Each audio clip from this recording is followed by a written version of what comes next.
potential health risk. That's our top story tonight. Dengue vaccine maker Sanofi Pasteur reveals its Dengvaxia may cause severe illness in those who receive it before getting infected with dengue. 700,000 children have received Dengvaxia since 2016. Now the health department is putting its dengue vaccine program on hold. Our Joyce Ilas tells us more. The health department says about 70,000 children who were vaccinated with Dengvaxia and who never contracted dengue before are at risk of suffering from a more severe case of dengue after 30 months of being vaccinated. This after Sanofi Pasteur, the maker of Dengvaxia, reported that while it can prevent dengue for at least 30 months, cases of a severe disease may occur later on among those who were vaccinated but not previously infected with the dengue virus. The Department of Health reports that since 2016, more than 700,000 children ages 9 and above were given at least one dose of the dengue vaccine Dengvaxia in several parts of the country. Of this number, the DOH says only 8 to 10% or about 70,000 children have not had dengue yet. In the light of this new analysis, the DOH will place the dengue vaccination program on hold, while review and consultation are ongoing with experts, key stakeholders, and of course, the WHO. The DOH cannot explain yet how severe the dengue fever will be if it is contracted by children who have never had dengue when the 30-month protection period is over. Hindi nga maliwanag sa atin, what constitutes severe disease, di ba? So we're awaiting their reply. So hanggat hindi pa sila nagre-reply, mahirap naman pangunahan natin sila. DOH officials tell parents not to worry and to monitor their children and report any unusual symptoms. To mitigate the problem, the DOH will conduct mandatory history taking on patients who received the vaccine, as well as all hospitalized cases of those who are immunized, regardless of symptoms, and mandatory investigation of any issues related to the immunization. This surveillance system will be in place until 5 years after a vaccination. Yung severe disease ay hindi naman nangangahulugan lahat mangyayari yan, no? Ngunit aantayin pa rin natin ang pinakahuling ulat or update mula sa Sanofi at ang WHO. The World Health Organization recommended the use of Dengvaxia in 2016 in areas where dengue is highly endemic based on Sanofi information at the time. The Food and Drug Administration says Dengvaxia underwent clinical trials to ensure safety and efficacy. The latest analysis is only an update. It will not get an FDA approval if we don't have,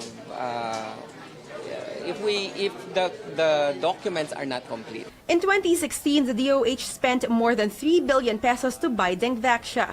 To date, there are still almost 800,000 doses that have not been used, amounting to almost 800 million pesos.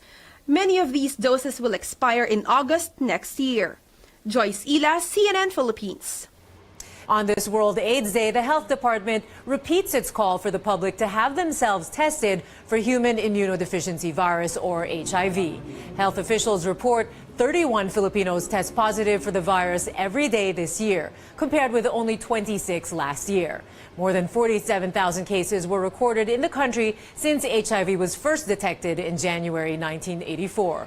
Of those in the list from January to August this year, 84% were males and transgender women.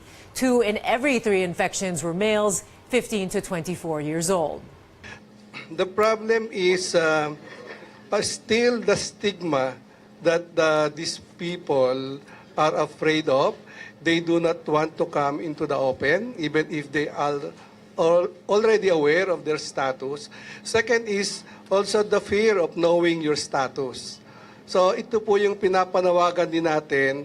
If you are involved in some risky behavior, just to make sure if your status, whether you are afflicted with HIV or not, our facilities are open for testing. And this is where the confidentiality is very important.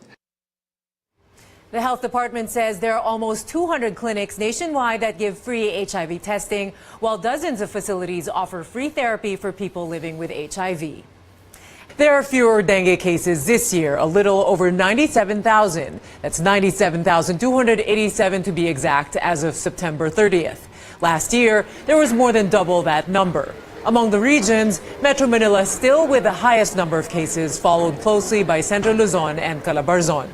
For a while, it was thought that the licensing of Dengvaxia, manufactured by Sanofi, is a way to prevent dengue, the Philippines participating in clinical studies in 2014. January 2016, then President Noynoy Aquino approved the vaccination of over 1 million 9-year-old children enrolled in public schools. In April, grade 4 students in Metro Manila, Central and Southern Luzon were vaccinated, even as authorities warned of side effects. When Rodrigo Duterte became president, his health secretary at the time, Pauline Ubial, recommended the deferment of the immunization program. In May this year, Ubial announced the DOH would temporarily stop the program and wait for results of the so-called pilot program. And in October, the Food and Drug Administration penalizes Sanofi and a pharmacy for illegally promoting and advertising Dengvaxia. Now, what happens to the children who get vaccinated even without prior dengue infection? CNN Philippines spoke earlier with Dr. Leonila Danz of the UP College of Medicine. Actually, not everyone who gets vaccinated will expect the side effects that are being mentioned in the press release from Sanofi. Although they changed the labeling of the product, of the vaccine, limiting now the use for those who've had previous dengue infection, it's not necessary that all the patients who were initially vaccinated, even though they don't know if they had a previous infection, will have the expected side effect of more severe dengue. Let's dig deeper into the matter. We have on the phone former Health Secretary Pauline Ubial. Good evening, ma'am. Thank you for joining us tonight. Yes, good evening, Mitzi. Ma'am, you raised some concerns on this when you were Health Secretary in May, but you were even criticized for this. What happened at the time? Well, at that time, it was really still a lot of questions with regards to the side effects of the vaccine. That's why we were really very cautious and careful about moving forward. So we convened an expert panel. Actually, there is no such thing as a dengue vaccine expert because this is a new vaccine. So it's practitioners, medical doctors, have been in medical practice and pediatric practice for quite some time. That was convened, and based on the data available at that time, they recommended that there was no expansion to new individuals for the vaccination, but to continue and complete the 3 doses for those who were already vaccinated. So that's how we moved the program forward. All right. And also, if you can explain, in a pilot setting, you also need to study. You need to come in. You had earlier tweets about this. You said that you can't predict how many will accept the vaccination. Therefore, you have to get the final results. Yes. In a pilot study, I was,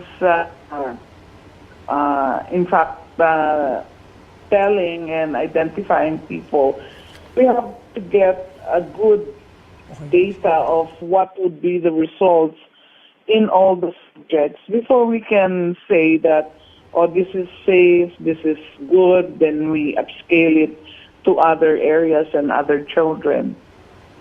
Right. So, Secretary, what happens now? What do you expect to happen now? I mean, the DOH has said there will be a surveillance. What do we expect to happen from here on? Yes, I listened to Dr. Duque's press conference this afternoon, and I think that's how they will move this forward, is to get the opinion of the World Health Organization, the SAGE or the expert panel also of the global community will also be meeting and convening by December, as you although the Philippines is one of the first country to give it on a large scale, other countries of the world has actually certified its use and registration in their country. So we have to wait for the opinion of the SAGE or the experts And that also means on how to move this forward. yes, and ma'am, in Yes. terms of the severe illness that might be that they're talking about, we still have no information on this, right?